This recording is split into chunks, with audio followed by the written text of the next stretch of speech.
It's the Saturday show on Spirit Southwest, welcoming you back after some more great tunes and plenty more to come. But right now I've got a very interesting chat with well, she's becoming a bit of a regular guest. It's about horrible bosses. Many of us have worked with colleagues that walk the line between bullying and banter. But what happens when it comes directly from your boss? Well, we're about to find out with Karen Gately. Karen is a leadership and people management specialist, author of the People Manager's Toolkit, and founder of Corporate Dojo, a specialist HR consultancy practice, and all other things in between. Karen, good morning. How are you? I'm well, thank you. Have you seen the movie Horrible Bosses? I have. What did you Some time think? ago now. Well, I saw a lot of parallels. I saw a lot of things that happened in the world happening in that movie. So, yeah, I actually found it quite hard to laugh as hard as other people for that reason. Yeah, because of your background. Look, it's one thing to. Look, if you're getting bullied at work, you've basically got two choices. You either accept it or you challenge the behaviour, or I suppose you could find another job. Yes. What are your general thoughts on bullying in the workplace, especially if it comes from someone who you should be respecting and looking up to? Yeah. Well, my first comment would be I don't think accepting it is a choice. You know, I think we either do something about it or we choose to move on. Now, I don't want to sound naive. Clearly, that can be really challenging, especially when we're in a job that is rare or, you know, our skill set is it's hard to find that similar kind of role in the place that we're at. So, you know, I want to say that clearly that sometimes it can take a long time to implement the choice to move on. But I do think that the first point around bullying is to decide that you're not going to allow yourself to be bullied, and you're going to take the steps necessary to make sure this behaviour either stops or you're not constantly dealing with it every day. I suppose it is legislated that it's not on, so there's probably the first point, correct? Well, that's right. Yeah. You know, it is unlawful conduct that we're talking about. And in my experience, it's very serious consequences. You know, time and again, I have seen people's mental well-being, physical well-being, happiness, health, in general, be eroded through bullying. And so it is something that we need to, tackle and take seriously. Yeah, I think everybody over the walk of life has probably encountered some bullying and belittling from a boss. Let's talk about some of the tips that you've got in terms of bringing up bullying, maybe with your boss. If you don't want to end up with a "don't come Monday" kind of slip. We've got a bit of a list here. Be prepared.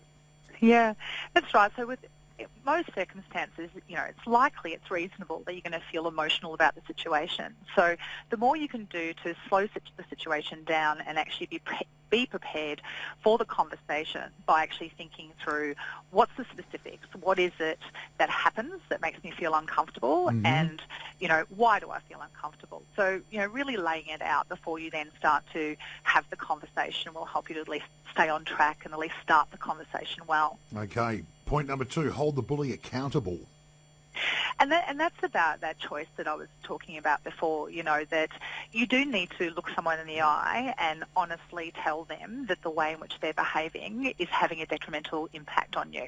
So you're asking them to take responsibility is fundamentally what this conversation is about. Right. Influencing awareness is a really good point in that you say some people don't fully appreciate the extent to which the other person's behaviour is negatively affecting them. Yeah, that's right. So this is the point at which a lot of people say, "Oh, well, this is all very easy." The boss just doesn't want to change. And the reality is, I have seen at work. I have seen a boss who's a bully be made aware by people approaching them with a firm, fair, and respectful attitude in saying, that really does have an impact and we need it to stop because here's the consequences of it. And in some of those cases, those leaders have shifted their mindset, they've opened their minds, they've realised that they might be in a bad mood, but, giving everyone a spray, for example, is just not an acceptable way of behaving. Other bosses don't want to hear it, don't care, don't want to change. Very set in their ways. That's right. And then you just need to leave, because at the end of the day, if that's the case, it's not something that can go on. Yeah. Point number 4 is be constructive. And again, that's about that respectful approach. You know, matching a bully's behaviour with bullying doesn't help anybody. It certainly doesn't help the person to hear your feedback, to have any chance of taking it on board. So be constructive in the way you articulate, you know, the situation. And again, keeping emotion out of that is key to being able to do that well. Of course. The next point you want to make is avoid personal attacks and threats. Yeah. So this is about, you know, if you go into your boss and you say, if you don't stop this because, you know, you're a bad person, then this is what I'm going to do, that's going to cause most people to get their back up. So remembering that this bully is either feeling powerful or they're oblivious is in most cases what you're dealing with. So again, it's about helping them to understand the natural consequences. You know, when you're in that headspace and you behave in that way, it actually creates a lot of anxiety for me. I actually am finding myself being really alert to, you know, how you're stressed and how you're going to respond. So, you know, I need to make you aware of that because I'm not coping well with that behaviour. You know, it's not about threatening them and telling them they're a bad person. It's telling them what's my reality and this is why I'm having a conversation with you. Fantastic. And I suppose that sort of runs straight into number 6, which is share honest insight. That's right. So it's how is this really for you?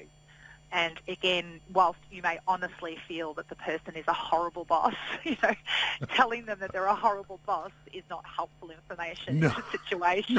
You know, it's a bit vague. You know, you really do need right. to nail down specifics, and like you say, it's pivotal to make sure that your boss understands how his or her actions make you feel. That's right. That's right. Wonderful insight there, Karen Gately, founder of Corporate Dojo, and no wonder you're a specialist HR consultant. You've got wonderful advice every time we catch up. I appreciate your time on this Saturday morning. Thank you very much for having me. Anytime at all. We'll do it again soon. There's Karen Gately on the Saturday show. Back into the tunes in just a tick.